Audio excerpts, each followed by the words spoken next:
G'day, I'm Stacky. I'm a tier 2 Valorant coach and welcome to part 3 of 6 of our 1 Pro Invitational Pro Analysis series. And I was really excited at first to review this match and take a deep dive into this comp because PRX is running Sova, Harbor, Breach, Yoru, and Reyna. Now, I think switching out the Reyna for a Cypher is something that I would immediately do. But other than that, I think this comp could have been really interesting. I think the Breach has been an absolute sleeper pick on Breeze. And there's a lot of really strong things that you can do with Breach on Breeze. So if you've still got a couple of ranked games left this season, try out Breach on Breeze. But when I sat down and watched this match last night, all I could focus on was just the misuse of Yoru, the blatant mistakes that Forsaken is playing. I really want to give PRX and Forsaken the benefit of the doubt, but this is now like a trending thing. Like, their biggest strength in early 2022 was their ability to get themselves into really aggressive situations that were more calculated risks and a little bit more coordinated. It seems like there was a lot of game sense. And then at Champs, they just kind of one by one full sent. The worst defender was Forsaken. I have a video on it. I'll link it in the cards if I can figure out how to do that. I've never done the cards before, but we'll do that. And so let's just have a look at Forsaken's gameplay and I'll try and point out some things because I don't think Yoru is bad.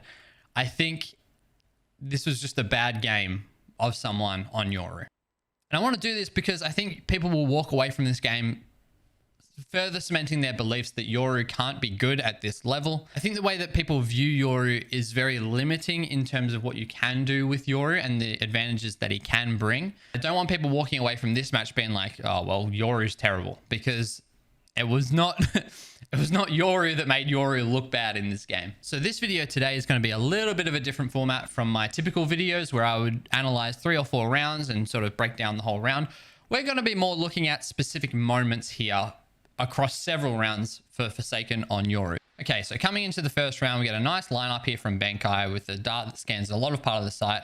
And then we have the teleporter being sent from window for Forsaken. That's going to sort of land this part of the site. And the decoy being sent back all here as well. And the decoy being sent from here as well. Now, this decoy is going to reach about here and finish. And if you look at the difference between this part of the map to here, you could get this decoy to come all the way through here, which means it would come through the hard wall and give you another chance to swing off it, especially if you're TPing deep into the site. It could create another like pop flash opportunity for you effectively. But no, we see the TP comes in and it stops right here. It's just stopped. And then Forsaken swings through this smoke solo. He does get the kill because it is a little bit of an off angle, just wins that fight.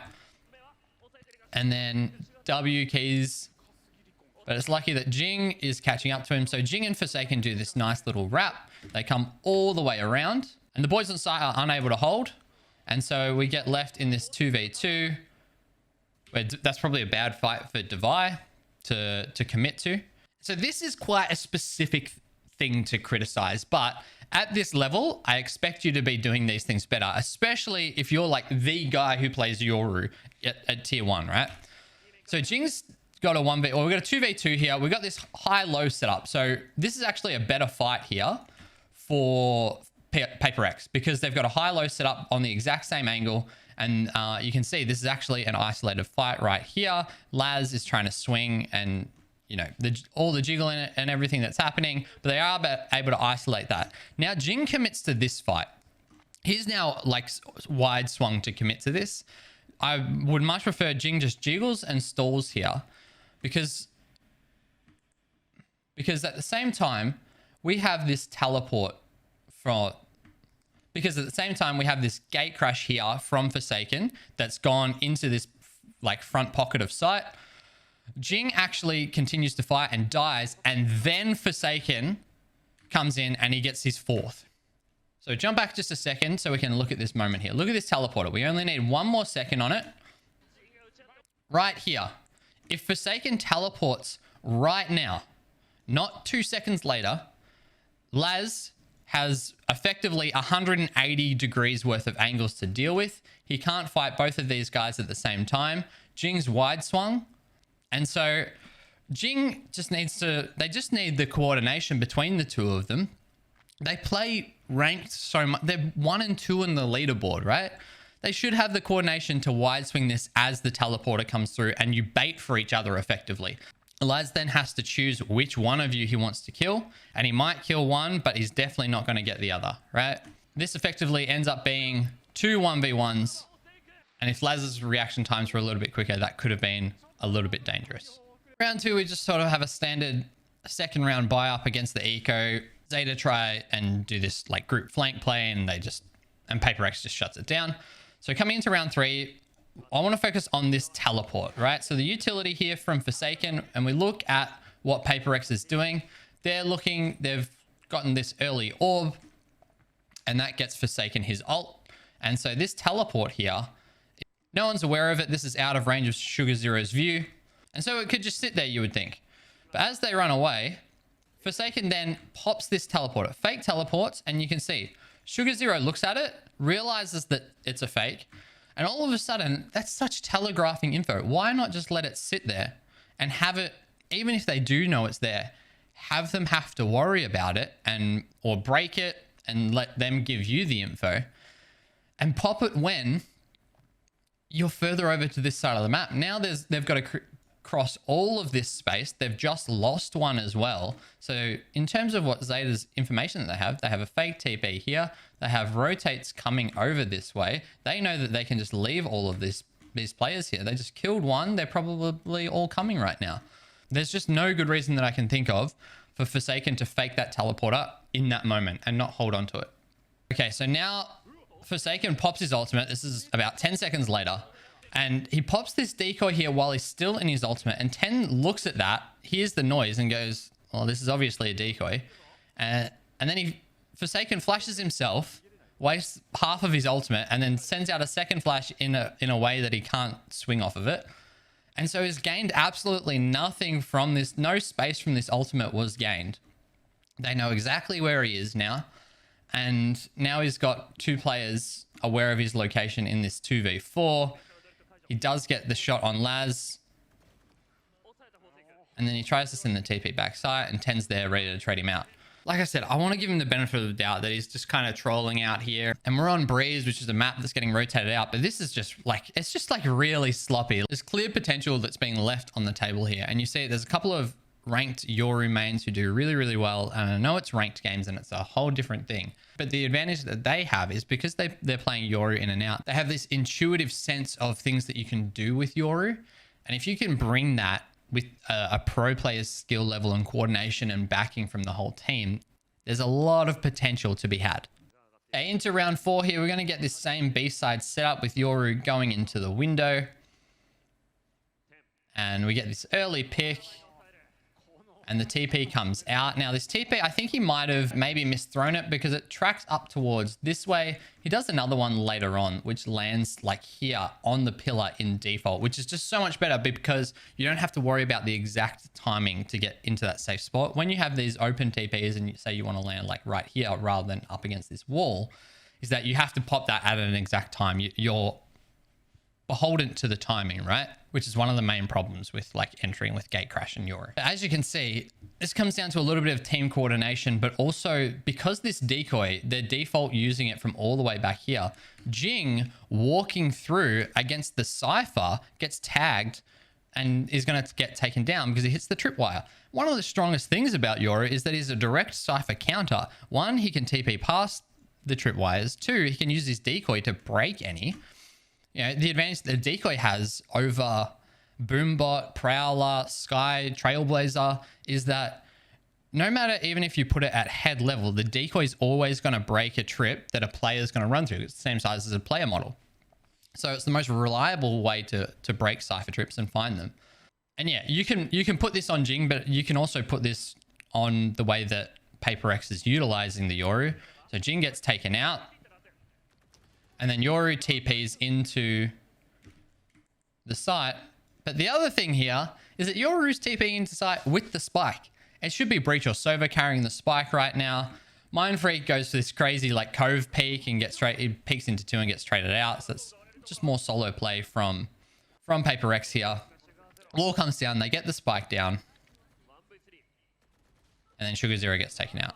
So you can see, even though it's another round that's worked for them, they only get 2 more rounds in this game, which is on the defending half. And again, just there's more optimizations here for Yoru that PRX aren't taking the advantage of. Okay, so the following round, they do adapt from their mistake, right? So they send this decoy in, and that's going to break the trip here for Cypher, and they're able to go all the way through now. And then the TP does come into the default pocket. And so Yoru ends up in a really safe TP. The dart comes in to reveal Laz, and Laz actually goes insane here. There's 2 rounds where Laz just wins the whole round on his own. With the Sheriff here backside, your Forsaken, just undisciplined, jumps and swings Laz here. Just, there's no way you're ever winning that fight. And then Laz does also hit a really nice shot here on Jing. But again, this PRX discoordination where they're just swinging one at a time into this backside player. Laz now has a Vandal, and Zeta ends up being able to do this retake. Sugar Zero gets 3. He's ahead of the breach ult. Laz gets the 2 early ones. Sugar Zero trades out there at the end. Following around, we go back to this window setup with the Yoru, jump peeking to make sure he's not going to get taken out. And the decoy comes out from here again. And so now, again, Forsaken doing these really strange TP timings. He TPs into this part of the site and he's going to flash through this wall, right? He's completely alone. If there was any player just backside, this dart also missed from Benkai, but if there's any player backside, they just completely take him out. I think it's just always better to just TP here, or even here I think is fine as well. Or here is your other option if you flash through against this wall. All right, so here, here, here. The Leer is not protecting Forsaken's TP at all. But then we continue forward. Forsaken flashes through. He doesn't get anyone on that flash. And when he landed with this TP, I think he also should have just sent a TP back so that he can get out from this forward position. He's got one here, sitting here that's just going to be wasted because he re-peeks into... He tries to play this little off angle here. I don't know if he accidentally fires that bullet, but they would have been aware of him around this spot anyway. And the advantage to like sending this TP is that if you TP here and no one sees you, they're not going to know. They have to come and clear you. So that wastes more time for them. And then you're able to come back and play with the team. And then Zeta goes on to shut down this retake. Okay, so coming into round 8, we have this really safe, interesting position for Forsaken. I'll just let him adjust into the actual spot that he's going to hold. So he's holding this really safe spot. But look at this positioning on the map. We have Devi here. Now, I think what's happening is that Devi here is setting up for like an aggressive push out from Zeta, like a multiple man push out. And so he's ready to stun and flash and all that kind of stuff. But I think that's an overcommitment to this space, because really the trap here is Forsaken sitting in this really safe spot. He's going to get a really safe pick.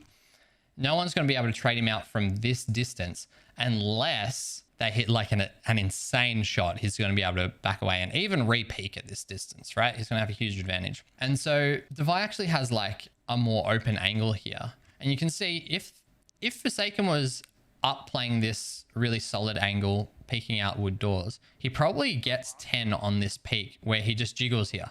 If Forsaken is standing right here with the op looking at this angle, that's a pretty free kill on 10, but it's not punished.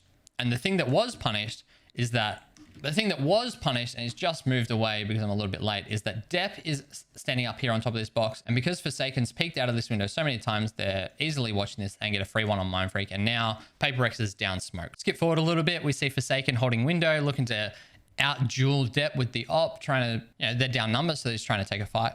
But one thing to notice is that because he has the op, he's unable to buy the decoy. Now, maybe I'm being overcritical because it hasn't found value with the op yet, but having this decoy to just break this Cypher trip, which is sitting right here, you can see it on the map. If you're able to break that trip with the decoy or send one up halls with the decoy just to break one of those trips, that creates a lot of pressure for the defenders. Even the shock darts from Sova as well, right? It's not what this video is about, but the fact that they're not breaking these trips with util is a missed opportunity. So jumping forward a little bit, we have this nice split idea from PRX where Forsaken's going to TP in here. He's going to get past that trip. And we have two players as Reyna and Breach here for PRX that are going to, and they're going to pinch towards this part of B. Now, no one's obviously cleared back site. I think the dart might just be coming in now from Benkai. And here, Forsaken does send the TP back to safety here. But look at how he plays this. They have sight, equal numbers, and he's on 22 health. Why is he holding this angle with the operator? Hold something from back site. Like this is already, you might just miss the person just walking down this side of archers. And he decides to just walk forward, and then Crow gets the freest kill of his life, is able to just spam into Forsaken's shoulder right here, and they lose the op. Okay, into round 9 now, and it just seems to be something almost every round. Jing gets a nice, almost sort of lucky double kill here, and a really nice stun to force the dash, the decoy to protect Forsaken as he just pops out of the ult, jump, shorty, double pump, doesn't kill Depp here. A bit of a whiff there from Forsaken, great movement from Depp, and then he's actually able to get away even though he's completely flashed, and eventually Devi comes through with the kill. A nice harbor ultimate, a wider harbor ultimate, a harbor wall, sorry, rather than this one, which would have not allowed Devi to trade this kill. So this is much better wall from PRX than the walls like this that you might use in your ranked games. Try and get as much space as possible for yourself, whether it's Viper or Harbor. Forsaken and Benkai are left in this 2v2. And so Benkai, a little bit of a whiff there, but then Forsaken gets the kill on 10 as he peeks. And then somehow, this isn't Yoru specific, but how you're not just spamming this is beyond me. There's a very easy spam at this point. But he walks all the way into the smoke, and Sugar Zero gets that. He's got half, and then swings Benkai. So I don't know what to say about that. Well played, Sugar Zero, firstly, but on to the next one. All right, now this is a really interesting round because Forsaken runs up halls with his decoy here. You can see that he uses it to create all of this space, and he should be able to, with the decoy just continuing to get all the way up here, could have created a lot of pressure for a little bit longer. Maybe his TP was running out, but when they come into sight, his team's like not ready to go. So he's on this timing and pacing where Benkai and Mindfreak are still fighting for mid and not ready for this site take. And this is why I think people think Yoru is bad, is because just like I mentioned before, look, this Reyna Lear comes in and it's got nothing to do with protecting Forsaken's TP. Forsaken, I don't think, even flashed himself in, and there's no stun or anything to support this TP. So it's completely solo, and you can see it just looks, he might have even flashed himself. So that's even worse. He's flashed in, but he's flashed himself. So that's just a timing thing that he needs to be aware of if he's especially playing at this level, even just in ranked. Just be aware of your own flash timings. Zeta gets a free kill, and he gets the ult for the info. You can see this is just another round where Jing is walking up here. He sees this stun, but Laz is able to swing out before it because Jing's a little bit impatient. Gets another one down. So that's 2 opening kills for Laz, and it allows the time for Zeta to reflood the site, and we get a 3v3 here that Zeta win.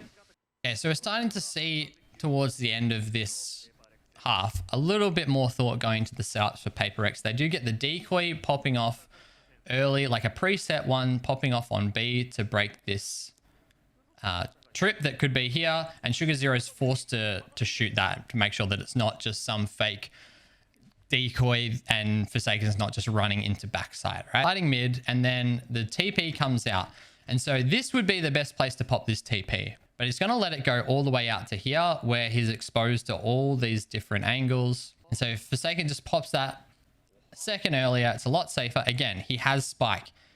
What he has to do right now is plant the spike. He's been able to clear this very quickly. He has 2 people watching anyone that's going to go for this batshit crazy early aggression. But then look at this nice Cypher cage here from Laz. This is actually such a cool idea to have this peek through the cage, and Forsaken falls for it. He gets absolutely punished because he doesn't plant. The peek comes out, and then Laz has this to cross back to the other side. This cage here, this absolute masterclass of Cypher from Laz. And the double trip setup is able to punish a third. He could have had a fourth there. He gets taken out. Mind Freak gets a couple, and then eventually gets taken out. No idea why Forsaken isn't just planting there. Could have been a completely different round if Forsaken is able to plant. They hold main control. They had pressure mid as well. Not a specific Yoru mistake, but the fact that he's able to get in there past all of the trips is one of Yoru's major advantages. He could have just planted and then they don't have to worry about those trips there. No one ever needs to cross to pyramid with him. He can TP out if he needs to, but he just dies with Spike in a really well protected area for Zeta. So there you have it. There's a bunch of rounds from the attacking half against Zeta here, where I think Forsaken made a bunch of strange decisions. I think PRX didn't utilize Yoru to his ultimate potential, and I think Yoru is one of the highest potential agents in the game, also one of the most complex. And of course, there are disadvantages to playing Yoru, but within the right team comp, there's definitely a huge upside to playing Yoru, I think, and I hope that there is some team that can unlock his potential. Forsaken did do some nice things here in the defensive half. You can see in this round, he makes a good decision to push out into elbow and stall for the defuse so that they can stick it.